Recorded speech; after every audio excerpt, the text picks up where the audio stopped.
tell you about the time I felt very embarrassed. Please recall for a moment that you just arrived in a country far from home, not knowing the country's customs, culture, or language. Have you ever misunderstood something?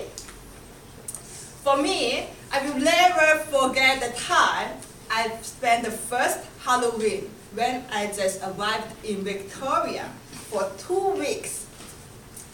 Actually, I knew Halloween, but I didn't know any of its poses because we don't celebrate Halloween in China.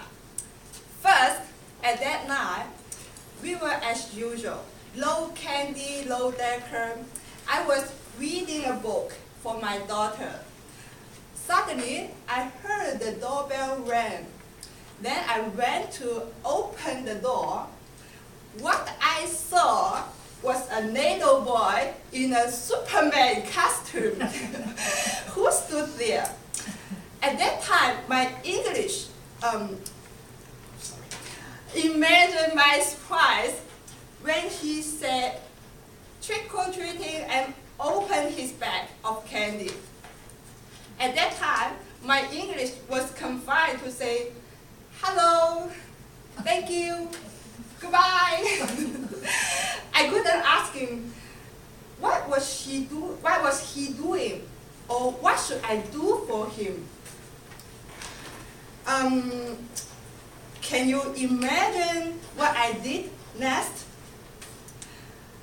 What I did was reach my hand into his bag, grab a piece of candy, and say, thank you for him. The little boy was very confused. Then he left.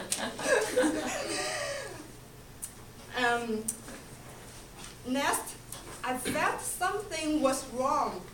I phoned my friend and told her about the little boy. And she told me about Halloween.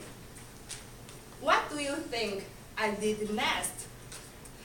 Immediately, I turned off all the lights and took my daughter to trick-or-treating. I felt very sorry for the little boy. After that, I read several books about Canada because I learned that when you go to a new place, you must know its customs, culture, and language. That's why I trained hard to learn English. That's my story. Thanks for listening. That's a great story.